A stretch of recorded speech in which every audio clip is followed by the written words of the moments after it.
Hello my dear students, कैसे हैं आप सब। आज हमारा टॉपिक रहेगा डाइलेक्ट्रिक्स के बारे में।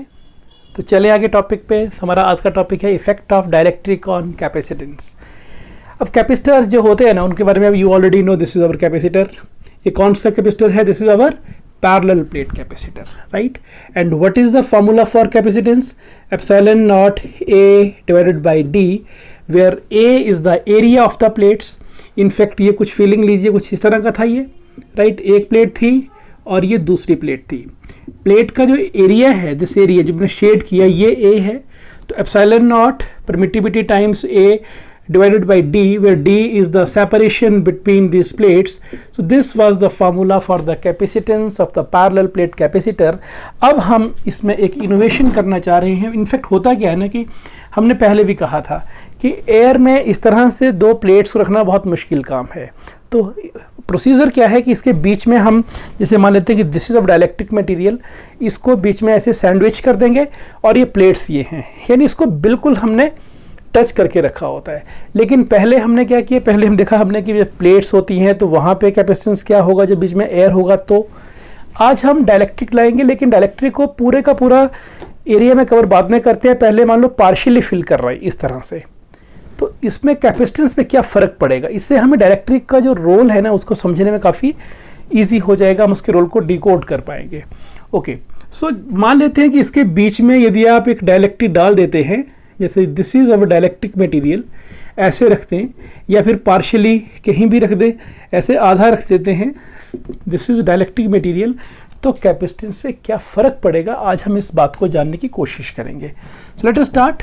सो right the question. What your question is, derive an expression for the capacitance of a parallel plate capacitor when a dielectric slab of thickness T is inserted between the plates. What is going to happen? Let us try to see. तो शुरू करते हैं। We'll say अभी dielectric slab को insert करने से पहले initially क्या हो रहा है। Initially consider, you can write like this, consider a parallel plate capacitor whose area of the plates is A, the separation is D, that means distance between the plates is D.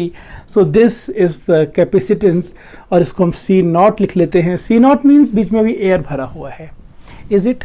अच्छा, मान लेते हैं कि इस capacitor के ऊपर charge is plus minus Q, charge is plus minus Q, that means on the this left plate charge is plus Q, on the right plate charge is minus Q. So can you tell that due to this charge whether electric field is produced or not? Yes, it is produced. और कहाँ पे होता है setup? ये electric field ये setup हो गया इस रीजन में, ठीक। और इस फील्ड को हम कहते हैं E के नीचे नॉट, नॉट लगाते हैं, एक लूप सा लगा लेते हैं, this is E not. You can write here कि when plus minus Q charge is given to this capacitor using some suitable battery, then what will happen? Plus Q charge will be on the left plate, minus Q charge will be on the right plate, and now electric field will be there, and this electric field will be equal to sigma by epsilon naught. What is sigma? Where sigma is surface charge density.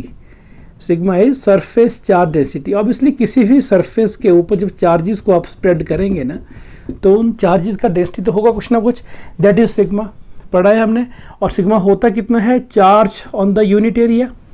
इसे equation 1 रखते हैं, तो ये वाला equation क्या बन गया हमारा? Sigma by epsilon naught. तो that equation becomes E naught is equal to, yes please, sigma क्या है? Charge on the unit area and divided by this is epsilon naught, this is electric field. और यहाँ से यदि मुझे जरूरत पड़ती है बाद में कि what is charge on this plate, I can write कि Q is equal to, this is epsilon naught A, इसको इधर ले जाते हैं, टाइम्स E नॉट। तो इस चीज़ को सिर्फ एक लिखे ही ना, मैथमेटिकल थोड़ा फील भी करें कि इलेक्ट्रिक फील्ड क्या होता है? Surface charge density per unit epsilon not. हमने पहले पढ़ा हुआ है ना कि कैपेसिटर की दो प्लेट्स, जब दो ऑपोजिटली चार्ज कंडक्टर्स रहते हैं, this is minus Q, this is plus Q, तो इस पार्ट में इलेक्ट्रिक फील्ड इज जीरो, यहाँ पर भी फील्ड जीरो होता है। Field in this area was equal to sigma by epsilon naught, is it? तो यहाँ जो फील्ड थे वही जो लिखा हमने, और सिग्मा क्या है? चार्ज का डेंसिटी है, वो लिख दिया Q बाई A लिख दिया। This is charge, this is electric field. इन्हें इक्वेशन नंबर 2 और 3 लिख लेते हैं, कहीं बाद में इनकी जरूरत पड़ेगी तो we will use them. Okay, अब क्या होगा, अब मान लेते हैं कि अब हम एक डाइलेक्ट्रिक मटेरियल लेके आते हैं और उस मटेरियल को इस रीजन में भर देते हैं, right. So what will happen, you can well recall. हम थोड़ा सा इसको दूर दूर रखेंगे, प्लेट्स को इतना दूर होती नहीं है, लेकिन ज़रा पिक्चर को क्लियर करने के लिए, दिखाने के लिए हमने ये भर दिया डाई इलेक्ट्रिक मटीरियल इस तरह से, राइट, जिसका थिकनेस है T। अच्छा, सारा तो कितना था, ये D था, तो ये तो आ गया डाइलेक्ट्रिक, ये बीच वाले पार्ट में, राइट। तो बाकी जो बाहर बचा वो कितना बच गया, कैन यू टेल, बाहर का कितना बचा? मैथमेटिकली सारा D था, T में आ गया डाइलेक्ट्रिक, तो बाकी जो हम भाई अभी वैक्यूम है या एयर जिसको कह रहे हैं, वो कहाँ पे है, वो इस रीजन में है और इस रीजन में है, और ये मिलाकर कितना बन गया, this is total was D and minus T कर देंगे, this is D minus T। यानी यहाँ लग रहा है कि दो तरह के रीजन बन गए, एक रीजन का थिकनेस T हुआ और एक रीजन का थिकनेस D माइनस T। अब जैसे ही डाइलेक्ट्रिक स्लैब डाला तो डाइलेक्ट्रिक का प्रॉपर्टी क्या होता है, डाइलेक्ट्रिक के मॉलिक्यूल जो होंगे वो इस फील्ड के इफेक्ट के अंदर, कौन सा फील्ड, ये जो बाहर से फील्ड लग रहा है, कौन सा फील्ड है, ये E नॉट जिसे कह रहे हैं, this is from this left to right, from positive to negative. इसके इन्फ्लुएंस के कारण भी पॉजिटिव क्या करेगा, डाइलेक्ट्रिक को थोड़ा सा जो मॉलिक्यूल्स होंगे वो वहीं पर रहेंगे। हमने क्या पढ़ा था कि डाइलेक्ट्रिक का molecule is not allowed to leave its position, ये वहीं पे रहेगा, लेकिन हल्का सा पॉजिटिव तरफ को, यहाँ पे इलेक्ट्रॉन यहाँ पे आ जाएंगे तो इमोबाइल चार्जेस उधर को, तो सारे के सारे जो molecule they will be polarised, बीच वाले सारी फील्ड कैंसिल होंगी और अल्टीमेटली थोड़ा सा नेगेटिव चार्ज यहाँ पे और थोड़ा सा पॉजिटिव चार्ज यहाँ पे आएगा, इसे कहते हैं इंड्यूस चार्ज। तो मान लेते हैं कि यहाँ पर जो इंड्यूस चार्ज बना वो कितना बन गया, तो induce charge is equal to, यहाँ बना माइनस, वहाँ बना plus, this is minus plus, अब चाहो तो इसको प्लस माइनस लिखो, दिक्कत नहीं, कुछ नाम देते हैं, दिस इज चार्ज, उससे डिफरेंट तो क्यू पी लिख लेते हैं, पोलराइज चार्ज कह लीजिए, तो क्यू पी पोलराइजेशन हुआ है ना। जब भी इस तरह से कोई खींचेगा कोई मॉलिक्यूल और नेगेटिव चार्ज इस तरफ आ रहे हैं तो हम बोलेंगे पहले पोल्स नहीं बने थे, अब पोलराइज हो रहा है ये, तो पोल्स बनने से पोलराइज हो तो चार्ज हुआ इंड्यूस चार्ज, उसे लिखा QP।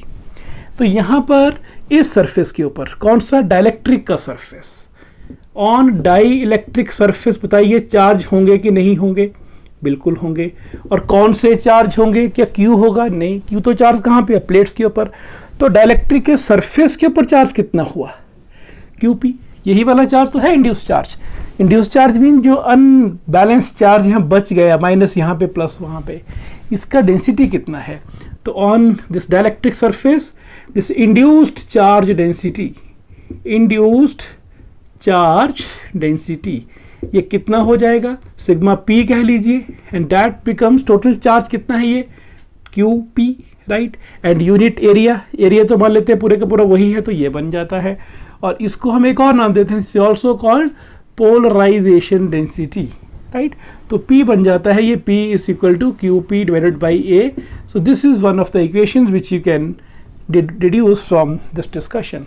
ओके, अब एक बात देखते हैं अब होगा क्या असल में, जब ये डाइलेक्ट्रिक स्लैब यहाँ रख दी जाएगी ना, तो इसमें जब ये पोल्स बन गए और ये इंड्यूस चार्जेस बन गए, तो यहाँ से इधर को यानी राइट से लेफ्ट को एक फील्ड बन रहा है, इस फील्ड को बोलते हैं induce electric field.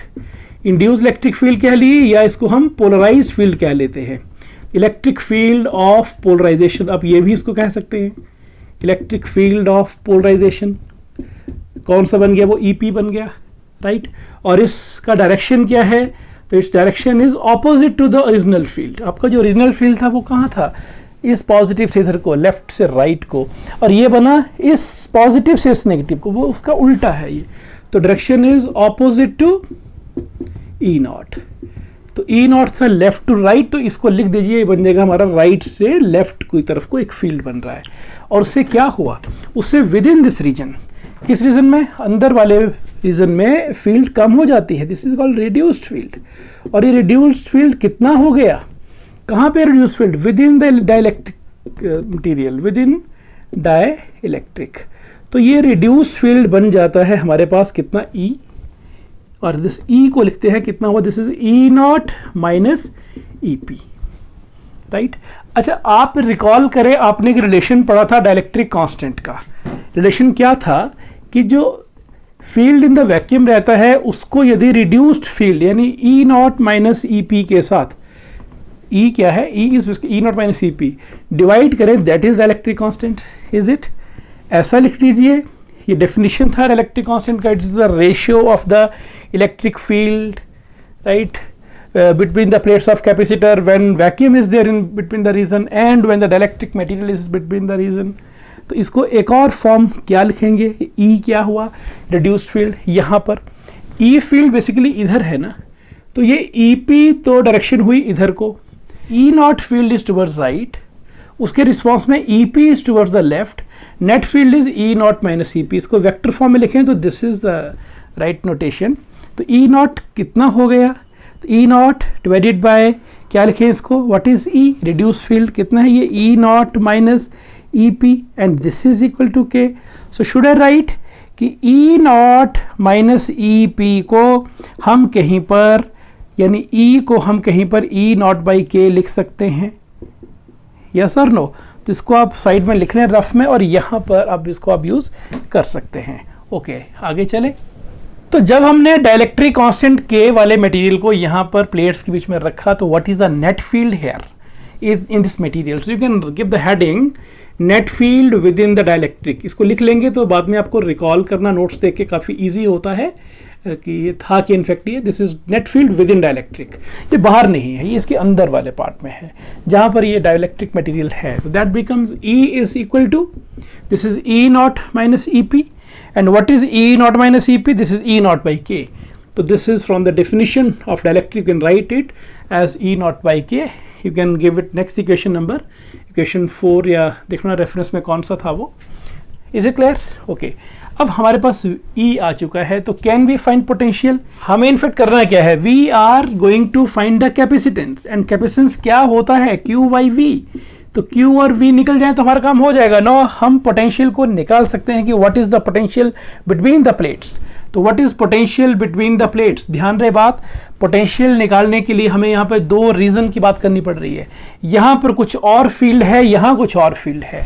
Okay, E not field कितने पार्ट में है बताएंगे जरा. E नॉट, जो E नॉट अप्लाइड फील्ड था वो कहाँ पे था, इन चार्जेस के कारण, वो इधर नहीं है, सिर्फ बाहर बाहर है वो. तो this was D minus T.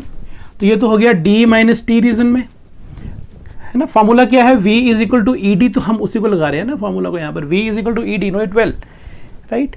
Electric field is negative potential gradient, वहाँ से हमने एक इक्वेशन किया था ऐसा, V is equal to ED. Okay, तो V क्या होता है, E इंटू D. E क्या हुआ, applied field E not. What is distance, जहाँ जहाँ फील्ड है ये. ओके, अब ये तो रह गया पार्ट अभी, तो बीच वाले पार्ट में कितना फील्ड है, रिड्यूस्ड फील्ड कितना था वो E, जिसको E लिख रहे हैं हम. E है कितना basically, you know it well कि E is equal to E naught minus EP, यही तो है ये. तो आप चाहो तो यहाँ पर लिख सकते हैं ना कि where E is equal to E naught minus EP, right. तो ये E फील्ड है, और ये इस पार्ट में सिर्फ कहाँ पर, जहाँ T थिकनेस है. ओके, तो this is E not D minus T plus, इस इक्वेशन से व्हाट इज E, ये E not divided by K है, यानी इस पार्ट में फील्ड कम हुआ है, कितना कम हुआ, बाई K हो गया, इंटू T हो गया. Okay, so if I take E naught common from here, we are left with this is D minus T plus E naught is common, क्या रहेगा बाकी, T divided by K. So this is our potential. इसको आप next equation, equation 5th कह लीजिए, right. Equation का number में दिक्कत हो, गड़बड़ हो तो उसको आप करेक्ट कर लीजिएगा प्लीज. आगे चलते हैं. Now what is the capacitance. तो अब हम कैपेसिटेंस इजीली निकाल सकते हैं. तो कैपेसिटेंस क्या होता है, Q बाई V. तो what is V, we have just done, this is E naught, this is D minus T plus T by K.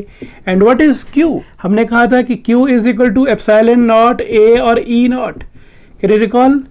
So that becomes, this gets cancelled, and this is epsilon naught A divided by D minus T plus T by K. So this is the formula for the capacitance of a capacitor which is filled with dielectric, right. हमने partially fill किया है, तो ये क्या बन गया, epsilon naught A.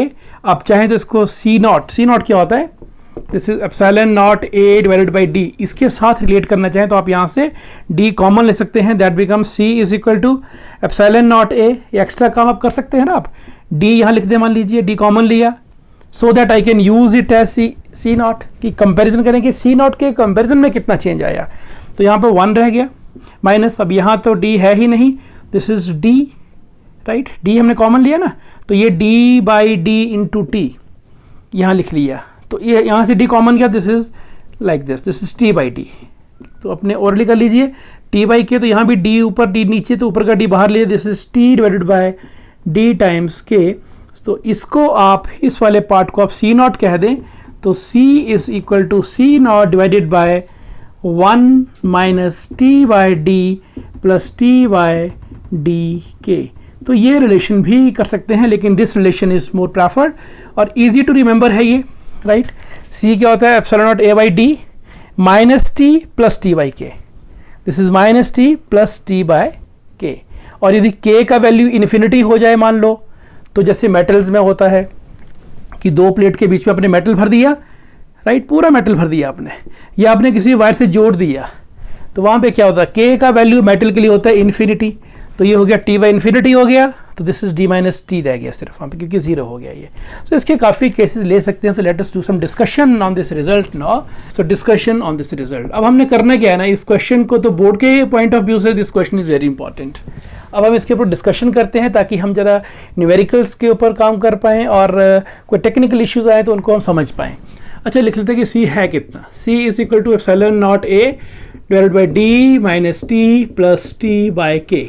First point, suppose we are having dielectric which is fully occupying the region between these two plates, यानी यहाँ चार्ज प्लस क्यू था या माइनस क्यू था, और पूरे के पूरे थिकनेस में जो डी थिकनेस है सारे के सारे में डायलेक्ट्रिक आ गया है। यानी यहाँ पर क्या हुआ, यहाँ थिकनेस कितना हो डायलेक्ट्रिक का, जितना सेपरेशन है, तो T is equal to T. तो our this master equation becomes the C is equal to epsilon naught A divided by this is D minus D, D minus D, क्योंकि T कितना है D, and जहाँ T है वहाँ D लिख लीजिए, so this gets cancelled, C is equal to K चला गया ऊपर, तो K times epsilon naught A divided by D. So this is very very important result which is saying that K times C naught, क्योंकि ये क्या था, epsilon naught by D is epsilon naught A by D is C naught. So this tells कि जब भी किसी capacitor के reason में बिटवीन द प्लेट्स पूरे के पूरे रीजन को डायलेक्ट्रिक पूरा कवर कर देता है, जो असल में होता है, मैंने जिससे कहा था कि हमने ऐसे किया, या पूरा रीजन भरा हुआ है डायलेक्ट्रिक ने, तो कैपेसिटेंस सीधा के टाइम हो जाता है। इसका मानो डायलेक्ट्रिक कांस्टेंट 7 होगा, तो that becomes 7 times capacitance, it is 80, तो 80 times capacitance. Is it clear? So this is how the capacitance can be increased by putting the dielectric material between the plates. So what happens when a dielectric material of dielectric constant K is inserted between the plates of a capacitor and it is fully occupying the region, fully filling the region, it becomes K times C naught. If it is not fully filling, it is half filling. Half filling माने कि यहाँ पर T is equal to D by two, तो ये relation लिखिएगा और यहाँ पर T की जगह डी बाई टू करके देखना, वो सेकंड केस आप खुद करेंगे work out. If it is half filling तो this is D by two करना है अपने यहाँ पर T को। थर्ड पॉइंट क्या है कि इफ K इज इन्फिनिटी, यानी ऐसा डायलेक्ट्रिक मटेरियल जिसका डायलेक्ट्रिक कांस्टेंट इन्फिनिटी हो जाए। अब ऐसे मटेरियल तो आप देखिए कौन कौन से हैं, लेकिन मेटल्स में भी ऐसा ही होता है। तो मेटल्स के लिए भी क्या होता है, metals are having dielectric constant infinity, तो C कितना हो गया, तो C is equal to epsilon naught A divided by this is D minus T and plus T by infinity 0 हो गया। तो this is the value for capacitance in case of metals. और ये क्या बन सकता है, C is equal to epsilon naught A, यहाँ भी आप C नॉट से करिए compare, what is C not, epsilon naught A by D, तो that becomes D is common, this is 1 minus T by D, is it, this is D is taken out, तो यहाँ पर D नहीं था तो D ऊपर D नीचे T minus D रह गया, so that becomes this part becomes C naught, and यहाँ एलसीएम लीजिए D minus T, this is D minus T, तो arrange it, this is C naught और ये रह गया D goes in numerator D by D minus T, यानी C comes out to be C naught into D by D minus T. तो आप इसके ऊपर दो न्यूमेरिकल्स करेंगे ना तो आपको सारा एकदम से दिमाग में बैठ जाएगा। किसी भी क्वेश्चन के ऊपर, किसी भी कॉन्सेप्ट के ऊपर एक दो न्यूमेरिकल्स करने से आपका जो कॉन्सेप्ट है वो एकदम से पक्का हो जाता है। ओके, आगे चलते हैं। Now let us take the fourth point of discussion that we are having n dielectric slabs in series. n dielectric slabs in series. अभी तो हमने काफ़ी इजी किया है ना, हमने सिर्फ एक ही डाइलेक्ट्रिक स्लैब डाली थी जिसका थिकनेस T था। अब मान लेते हैं कि these are the two plates of our capacitor, और यहाँ पर हमने बहुत सारे, this is first, second, third, fourth, चलो मान लो 4 काफ़ी हैं, है ना। और इन सभी के डाइलेक्ट्रिक कांस्टेंट दिए हैं आपको, K1, K2, K3, K4 and so on up to n हो सकता है ये। चलो हम इसको लास्ट वाले को हम Kn कह लेते हैं, राइट। ऐसी बहुत सारी स्लैब्स हैं, इनफाइनाइट स्लैब डाल दी हमने यहाँ पर, बहुत सारे स्लैब्स, और हर स्लैब का थिकनेस आपको पता है T1, T2, T3 and this is Tn। That means हमने जो स्लैब इंसर्ट की वो एक जो सिंगल डाइलेक्ट्रिक होना था ना मटेरियल प्लेट्स के बीच में, उसकी जगह इतनी डाल दी हमने। अब क्या मैं ऐसा कहूँ कि जो T था फर्स्ट वाले केस में, हमारा जो थिकनेस ऑफ डाइलेक्ट्रिक था उसको रिप्लेस कर दिया अब T1 plus T2 plus T3 and up to Tn ने? यस और नो, राइट। क्या ऐसा कह दें कि प्लेट्स के जो बीच का डिस्टेंस जो D था वही तो यहाँ पर T है, यानी T क्या हुआ? T is total thickness of all the dielectric slabs, और वो कहाँ पे कंप्लीटली फिल कर रहा है स्पेस को, तो जो D है वही T है। तो सीधा यदि हम इस रिलेशन को यूज़ करते हैं ना तो dt कट जाएंगे, सिर्फ ये बच जाएगा T/K। लेकिन फिर भी हम चलो एक बार लिख लेते हैं, आपको तसल्ली करनी है तो you can write C is equal to epsilon naught A divided by D minus T। What is T? T is our T1 plus T2 plus so on and this is Tn। Okay, plus what is T/K? First slab के लिए ये है T1/K1, this is T1/K1। For second slab it is T2/K2, for third slab and so on this is Tn/Kn, right. अच्छा, ये तो cancel हो गया, तो what is C? Epsilon naught A divided bye T1/K1 plus T2/K2 and plus so on, this is Tn/Kn. So this is general formula to find the capacitance of such combination, such arrangement. इसका next you can do special cases here. 2 slabs हैं और दोनों के dielectric constant चलो मान लो K1 and K2 हैं, लेकिन उनका थिकनेस कितना है? वो एक का चलो थिकनेस सेम मान लेते हैं, this is T, this is also T। तो देखिए क्या आंसर आता है। तो ऐसे ऐसे कुछ और करिए, 3 कर दीजिए, 4 कर दीजिए, and then try to enjoy कि यहाँ पर क्या क्या चेंजेस आ रहे हैं डाइलेक्ट्रिक मटेरियल डालने से हमारे कैपेसिटेंस के ऊपर। और 5th पॉइंट लेते हैं। Now in 5th point let us again take n dielectric slabs, but these slabs are now in parallel. हमें जब भी डाइलेक्ट्रिक स्लैब मिक्स्ड हों, जैसे मर्जी हो सकती हैं, ये ओनली पैरेलल में है, सीरीज़ में है, कहीं आगे मिक्स हो जाएं, देखना क्या है ना, हमें 2 चीज़ पे फोकस करना है, एरिया पे और थिकनेस पे। जरा पिछला जो क्वेश्चन किया ना अभी सीरीज़ वाला, मैं इसको फिर से बनाता हूँ जरा 3D में थोड़ा सा दिखाकर कि this is our first plate, this second plate, और हम इनको यदि थोड़ा स्लैब्स को दिखाना चाहें डिटेल में क्या फ़र्क पड़ रहा है, कहाँ पे एरिया चेंज है कि थिकनेस चेंज है, तो should I draw like this, right. तो हम क्या देख रहे हैं? हम ये देख रहे हैं कि यहाँ ये थी, देखो 3 slabs, and this was the first slab, this was our second and third slab, right. तो देखो ये था प्लेट का एरिया, राइट, और प्लेट का एरिया जो था वही स्लैब का एरिया, यानी यहाँ पर ए रिमेन सेम, लेकिन जो थिकनेस था ना, that mean this was region D, वो हो गया T1 plus T2 and plus T3, इनमें बंट गया, इज इट। यानी यहाँ पर प्लेट का एरिया सेम रहा लेकिन यहाँ पर थिकनेस में चेंज आया था। ये था सीरीज कॉम्बिनेशन। अच्छा बताना जरा, ये वाला सीरीज कौन सा कॉम्बिनेशन हुआ? मैं ऐसे कहता हूँ, एंड दिस इज अवर से this is 1 plate and this is से अवर सेकंड प्लेट, राइट, ऐसे रखी जाए, और यहाँ पर this is the first, this is second and this is third, this is dielectric material, right. तो आप बताएंगे यहाँ पर इसको K1 कह रहा हूँ, this is K2, this is K3, तो ये सीरीज है, पैरेलल है। क्या देख रहे हैं यहाँ पर? थिकनेस चेंज हो रहा है, प्लेट्स के बीच का, ये जो हमारी प्लेट्स है ना, ये प्लेट्स के बीच का जो रीजन है जिसको हम D कहते हैं वो बंट रहा है, T1 plus T2 plus T3, ये सीरीज कॉम्बिनेशन है।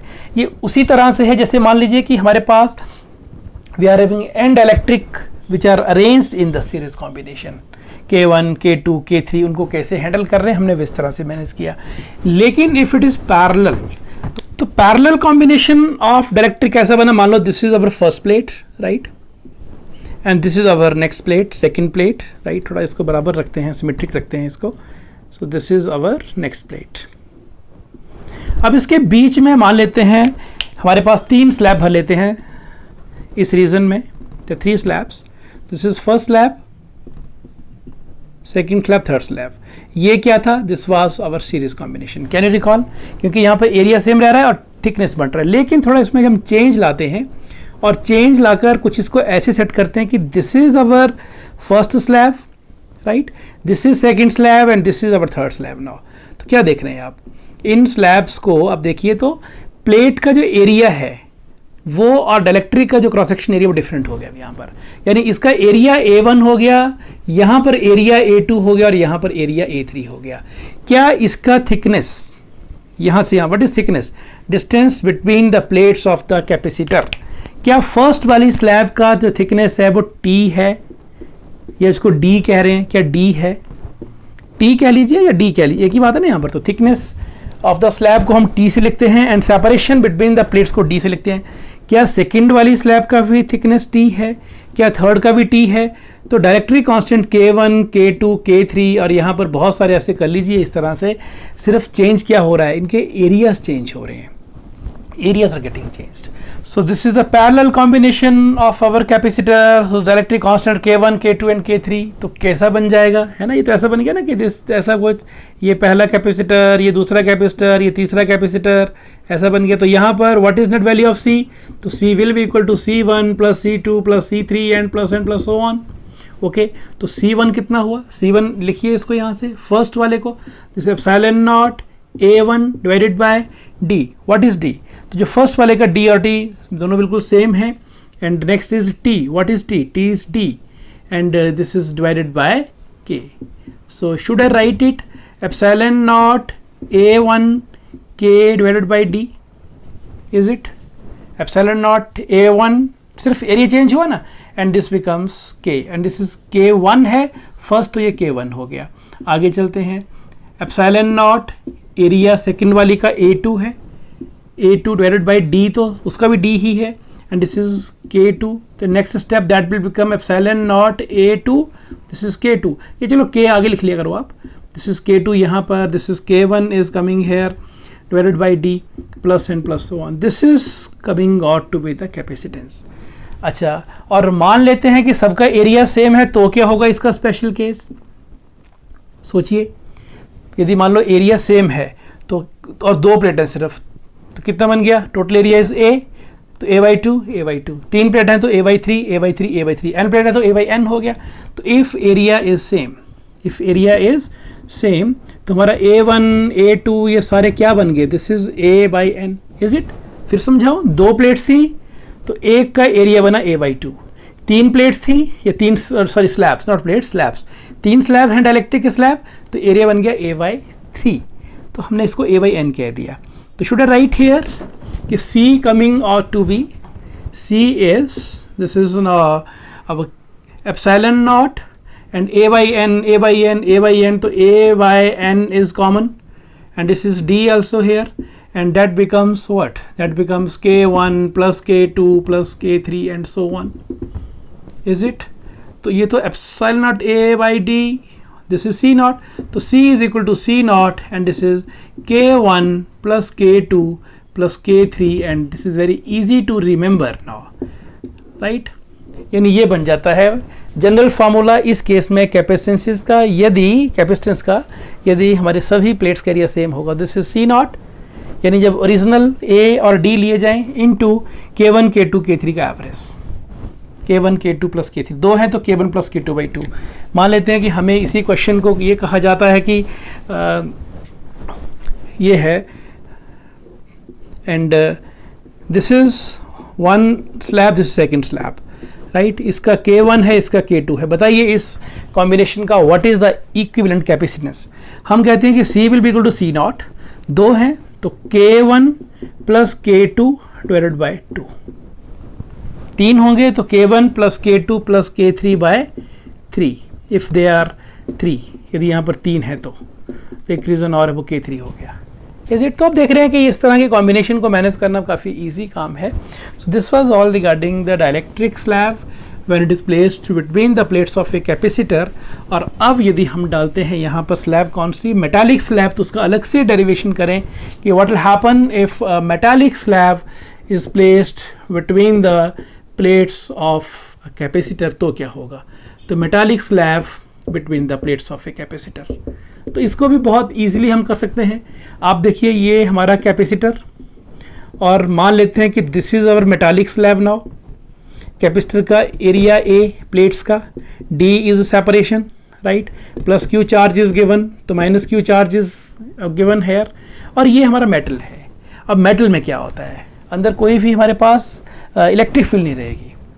Metals are devoid of electric field, बीच में इलेक्ट्रिक फील्ड ही जीरो हो जाता है, राइट। तो इस रीजन में जीरो फील्ड हो गया। दैट मीन जो थिकनेस टी वाला मेटालिक प्लेट डाला है हमने, उसके अंदर फील्ड इज जीरो। तो इधर को left to right field is E naught, T region में field is zero, inside field is zero, and outside field कितना हो गया, तो आउटसाइड यहाँ पर, यहाँ यही फील्ड है कितना जो अप्लाई है, ई नॉट। तो जब यहाँ पोटेंशियल निकालेंगे तो पोटेंशियल कितना आएगा यहाँ पर, कैन यू रिकॉल। इस रीजन में बाहर वाले पार्ट में व्हाट इज पोटेंशियल, वहाँ कितना फील्ड होगा, ई नॉट। सेम लाइन जो पिछला आर्टिकल किया था, E naught into D, D कितना यहाँ पर हुआ, this is D minus T, is it. और what is potential inside, this is E, reduce field कितना हो गया, वो जीरो हो गया, और जीरो फील्ड कितने रीजन में है, टी में, तो ये तो नहीं आया गिनती में, सिर्फ यही रह गया, this is V. So candle what is C, C होता है Q by V. What is Q, तो क्यू वही जो पिछला था, that was epsilon naught A into E naught divided by, है ना, जैसे पिछले में किया था सेम वही आ गया, v। तो v is equal to E naught and this is d minus T, तो that gets cancelled, and c is equal to epsilon naught a divided by d minus T. This is how we can derive the relation. और यहाँ भी आप if you want to write in terms of c naught, तो यहाँ से d common लीजिए from the denominator, so यहाँ पर d बाहर ले लिए, this is 1 minus T by D, right. So this is how we can find the capacitance of such combination. अब मान लेते हैं इसका स्पेशल केस कि हमारे पास एक कैपेसिटर है और कैपेसिटर के जो रीजन बिटवीन द प्लेट्स है वहाँ पूरे के पूरे रीजन को मेटल भर रहा है। तो यहाँ T कितना हो गया, T is equal to D, तो what is C, epsilon naught A divided by this is D minus T, D minus T mean D minus T, this is 0, both are same, so this is infinity. That means capacitance कितना हो गया, infinite हो गया, capacitance infinite. And now you know, जब भी capacitor की plate के बीच में हम डायरेक्टिव मटेरियल डालते हैं तो इसका जो कैपेसिटेंस होता है वो क्या बन जाता है, के सी नॉट बन जाता है। और यहाँ क्या बोले, C is infinity, C is infinity. तो आप यहाँ से एक आइडिया आपको हो गया कि हमने जो बात कही थी कि डायरेक्ट्रिक कांस्टेंट फॉर द मेटल्स जो होता है वो इन्फिनिटी होता है, इनका कैपेसिटेंस इनफाइनाइट हो जाता है।